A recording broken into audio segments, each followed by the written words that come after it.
Hey, welcome to this week's edition of the Texas Legislative Update for the week of March 10th. I'm David Blackmon and here with Jason Modglin, the president of the Texas Alliance of Energy Producers. How you doing, Jason? I'm good, David. How are you? Well, I'm good. I didn't have quite the week you had, I think. I was up here in Mansfield following Sierra Week and all the stuff happening in Houston, and you were in Austin during the last week of bill filing. I understand it's been a little busy. It has been extremely busy and sad to miss Sarah Week. That is just a phenomenal event Yeah. to be able to go to and see the number of CEOs and policymakers and world leaders. It's Daniel and his team have done a phenomenal job, and now that it's fully under the S&P umbrella, I know it's only going to get bigger. Yeah. Yeah. 8,000 people there in attendance, just kind of back to where they were pre-COVID, which is great to see for the city. The economic impact is really significant. Absolutely. So hopefully we can both go next year, and it'll be a good time. Yeah, since the legislature won't be meeting, maybe we both get down there. That's right. So I guess the big news this week just happened Thursday. The lieutenant governor and Senator Schwertner and others laying out a series of proposed bills pertaining to reforms of the grid and the power market, how it functions, and tell us what was happening with all that. That's really big and frankly welcome news, I think. Absolutely. So we've talked a number of times about the Public Utility Commission adopting a framework which is called the Performance Credit Mechanism, or PCM. As part of that, they also said that they wanted to have legislative buy-in or legislative endorsement of that proposal. And that really left the opportunity for policymakers on both sides, Business and Commerce Committee in the Senate, led by Senator Charles Schwertner, and then House State Affairs, led by Todd Hunter, to really meet with their committees, take input, take some testimony, and then potentially either offer endorsements or amendments to that proposal. Today, what you saw is, of course, Lieutenant Governor Patrick, but also joined by Senator Schwertner and the full Business and Commerce Committee lay out a series of proposals, about 9 or 10 in total. But really, the big headlines are Senate Bill 6 and Senate Bill 7. We talked a few weeks ago about Lieutenant Governor making electricity reform and added generation top priorities. He typically sets aside about 30 bills each session that are going to be his top priorities, and 2 of them are in the top 10. And so definitely key points for them and key points for the Senate. Senate Bill 6 is about adding new generation. It's about putting steel in the ground. I'm reading directly from a quote from Lieutenant Governor, really making sure that when we're in times of tight demand during Winter Storm Uri, when that reserve margin dropped below 1,000 megawatts, is what is that next thing that's going to kick in to protect not only Texans, but also a functioning grid. And so that'll be an interesting conversation to take place. It's not necessarily about, broad generation or broad growth generation, but about what's that insurance policy that kicks in to protect the state. And so I think that'll be a great dialogue. I think, unfortunately, the reporters in the room were kind of trying to read it as the press conference was going on, and so really didn't have too many, I guess, pointed or antagonistic questions, just trying to understand what was being laid out. And so I know the legislature and folks paying attention are going to dig into that over the next few weeks to try to understand exactly how that would work and how that would add that level of reliability and redundancy and resiliency to the system. And then the next one is Senate Bill 7, really addressing some of that market redesign, some of those concerns about the growth of renewables and the lack of new dispatchable energy coming online. And so figuring out ways to tweak the PCM, not necessarily be antagonistic to the PCM, but to put some guardrails on it, if you will, to say these are the goals of the legislature, and let's make sure that as you're doing market redesign, you're working towards those goals of added dispatchable generation. I thought a key part today, which was really interesting, was they highlighted just the sheer growth in transmission cost in the state, and we know that we've got a big state, and we have very different power generation and needs across the state. We've got the wind turbines and the solar farms out in far west Texas. The only way to get them to the Gulf Coast and that Golden Triangle is with these very, very big transmission lines. Some of them go right by my house here in Tarrant County. I got to tell you, some of them fly right over you. And are they providing the needs that you have at your house, or even in West Texas? There's certainly growth in West Texas from the oil and gas industry, but also from communities out there wanting to add light industrial or things of that nature, and they get hit all the time with congestion payments. And yet they've got these major transmission lines flying over their heads, and so it doesn't quite square. And it's good to see the Senate highlighting that issue and trying to figure out how do we get that generation a little bit closer to that demand area, and maybe that still provides the window for some of these alternative technologies like solar, like batteries. But really, I think, which is good, is kind of having that cost-centered approach to things. We know it's going to be more expensive. We're not saying it needs to be zero, but let's be smart about where these costs are going to come in, and how do we ultimately keep electricity prices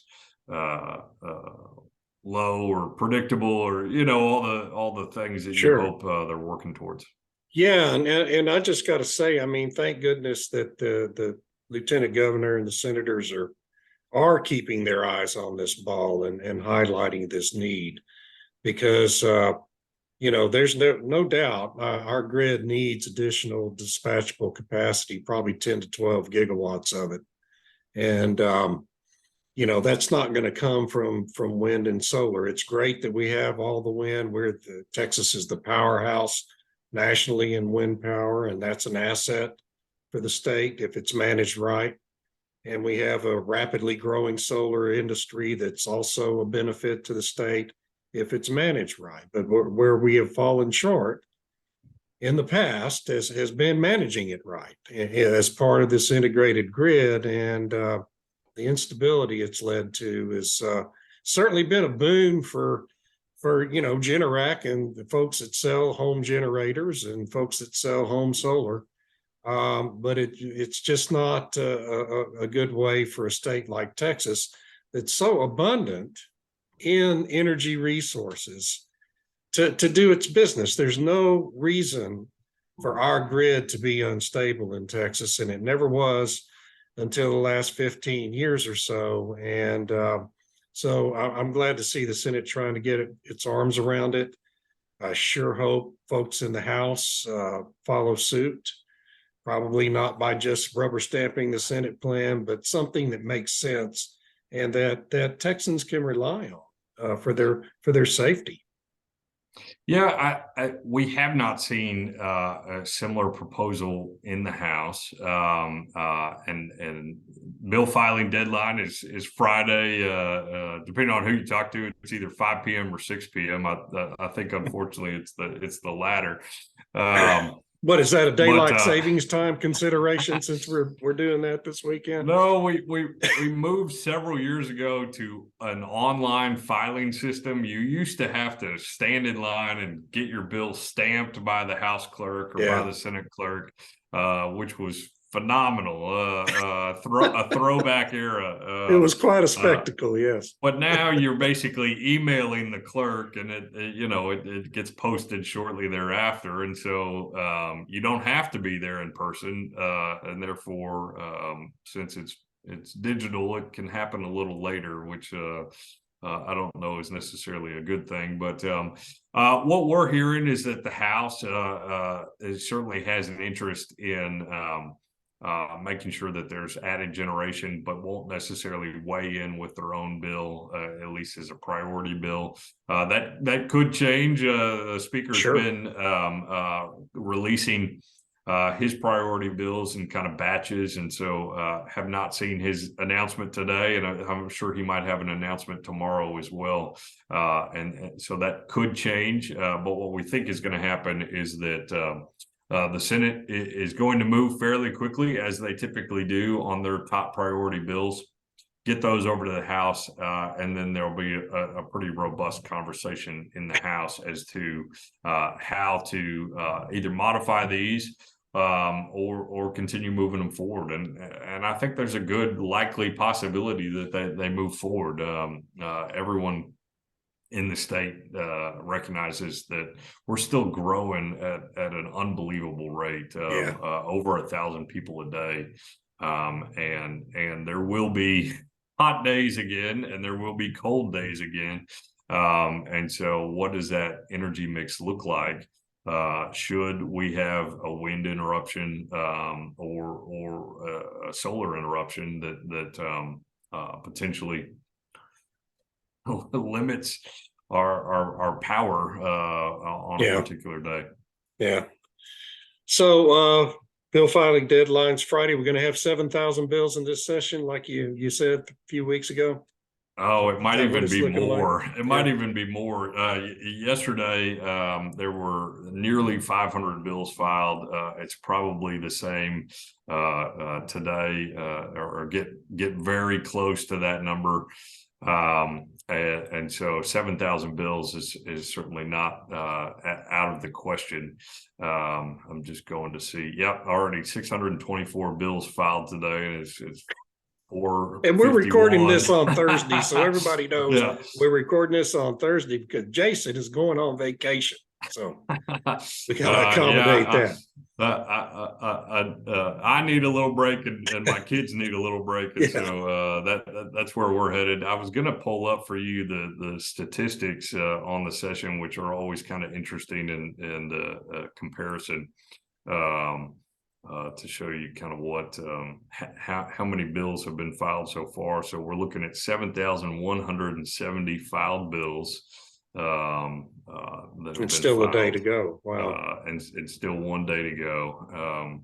So potentially another 500 or 600 added to that mix. And what's interesting right now in both the House and Senate is you have a lot of offices that are recognizing that there are either agencies or lobbyists or various interest groups that are up against a deadline, and they're trying to get their bills introduced and filed by various members. And so, you're popping into an office and saying, have I got a great idea for you? And you're the first office I'm coming to. I haven't been turned down by anyone else. You're the first person I'm coming to.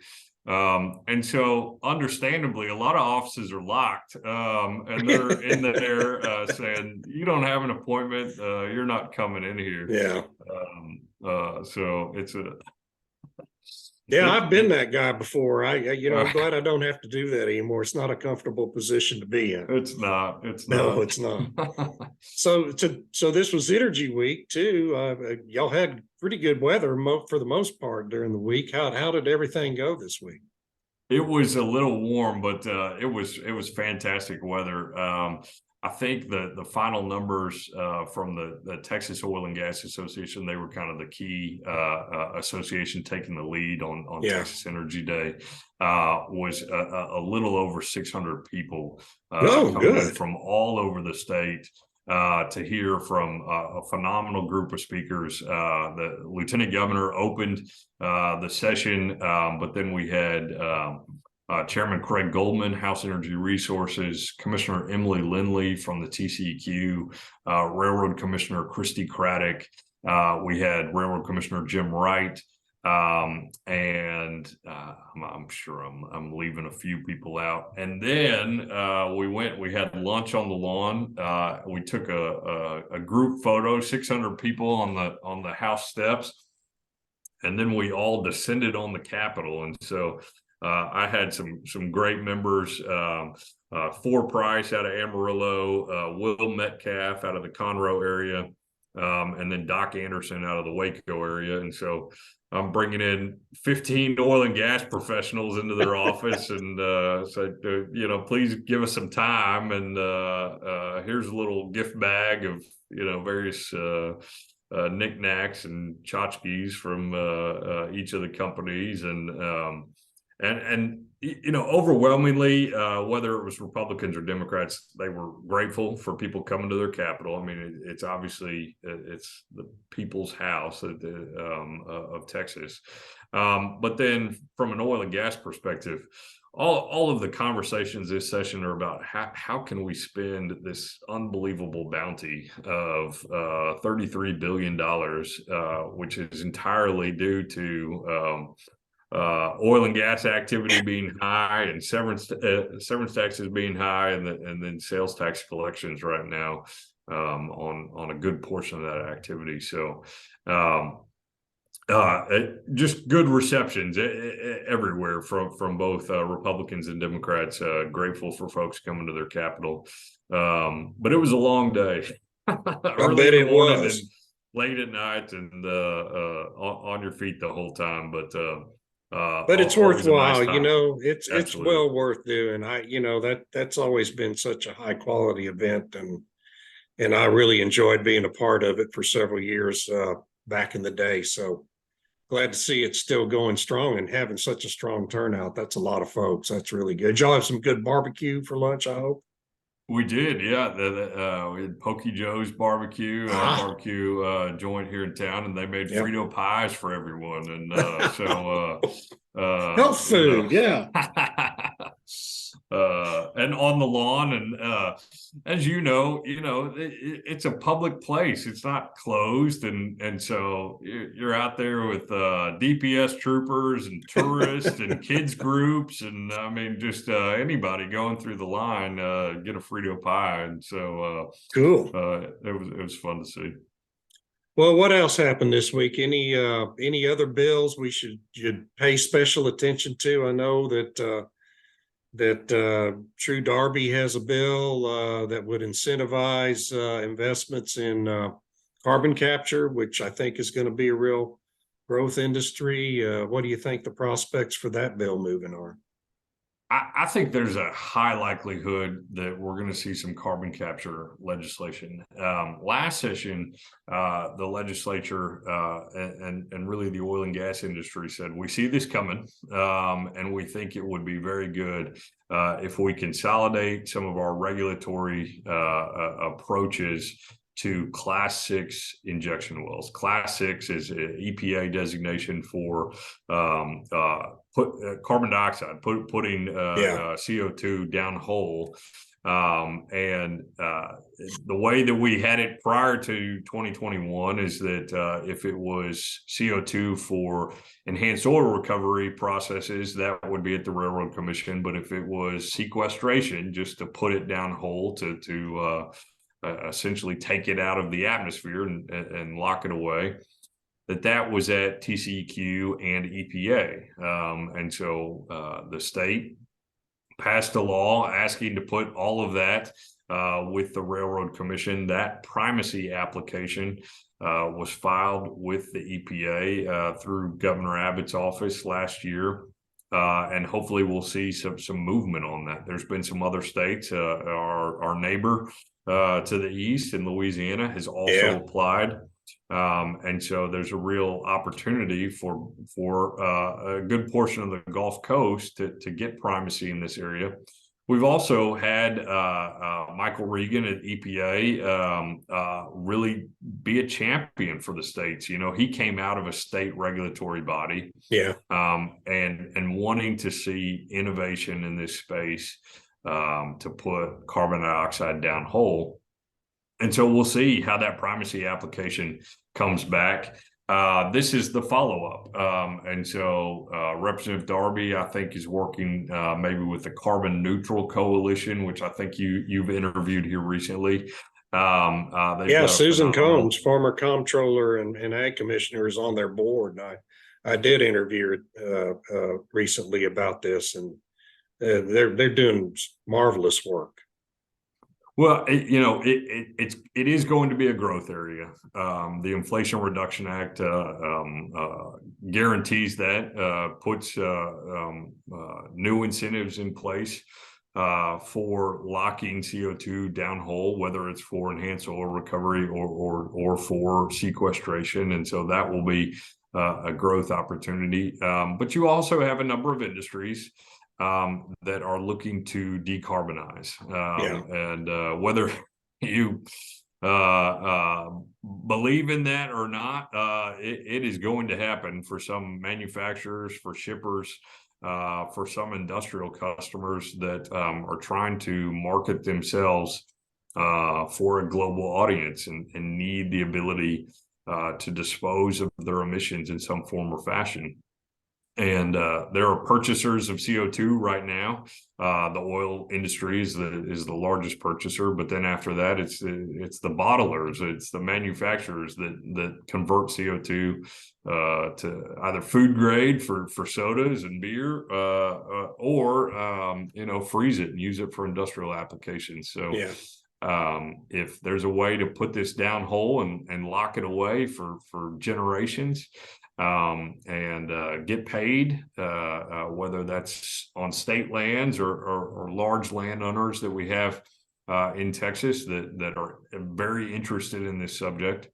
And so Representative Darby has a bill. I know that there will be some other leaders, Greg Bonin, the House Appropriations Chairman, and then Senator Robert Nichols, also out of East Texas, will have a bill. Maybe it's filed today, maybe it'll be filed tomorrow. But again, trying to find a way to market the state, maybe change some of our statutory framework to attract additional investment in this space. They're projecting that it'll be a global $1 trillion industry. No doubt. On these credits. And so figuring out how, if our neighbors to the east or up north, a number of other states are actively doing these, if they start to be able to market to those manufacturers, hey, locate a facility here, we can take care of your emissions. That's potentially an industry that we're going to lose in this state. And the only people that know how to do this are the oil and gas industry. Right. Exactly. As much as we love those kids that are throwing tomato soup at fine artwork, they don't know how to put CO2 down hole. And so that's where the expertise is going to come from. It's already on staff. It's the same expertise that they already have on staff doing their oil and gas work.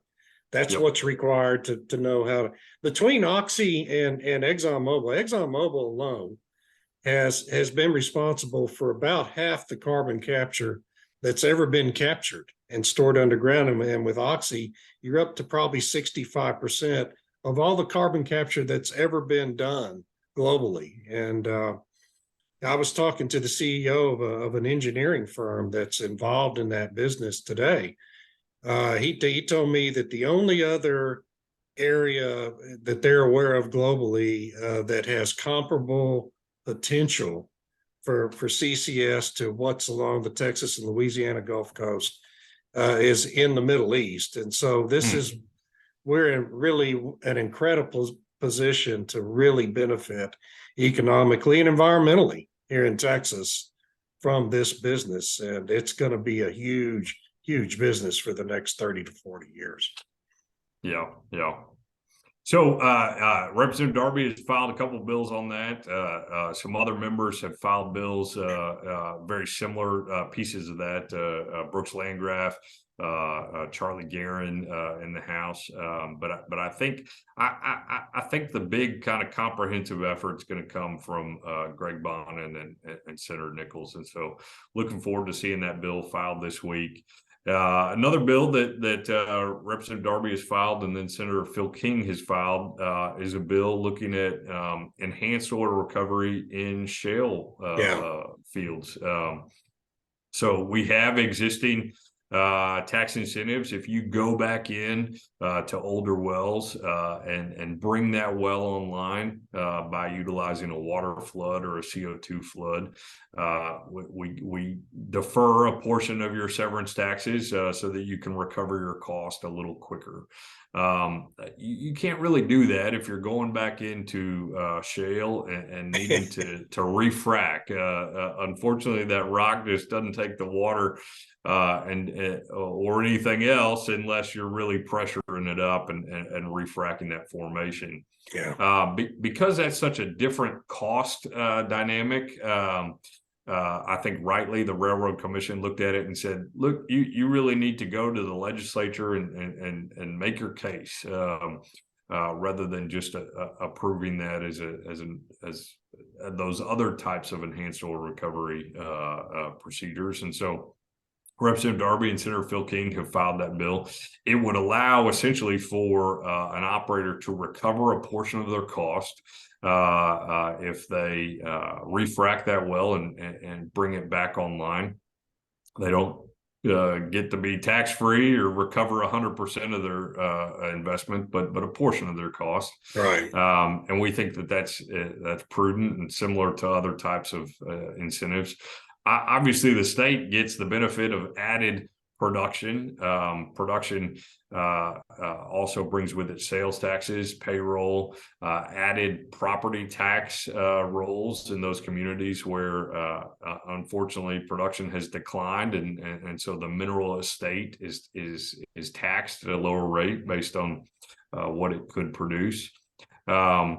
We also have in there a portion that I think is pretty important to your neck of the woods. The Barnett requires different types of operations. You got to be a little quieter. You got to have sound walls. You got to have lower emission type equipment. And so what we do is rather than a 50% recovery of your cost, we say if you're utilizing natural gas or electric fired pumps, you're able to recover 75% of your cost. Not only does that have a lower emissions component, but the sound component is pretty critical on that front. Yeah, it really is. When you're operating within earshot of a neighbor, and so that's pretty important to your neck of the woods. And we think that those types of fleets, while there's been some really exciting announcements from some of the service companies, some of the manufacturers in the Houston area,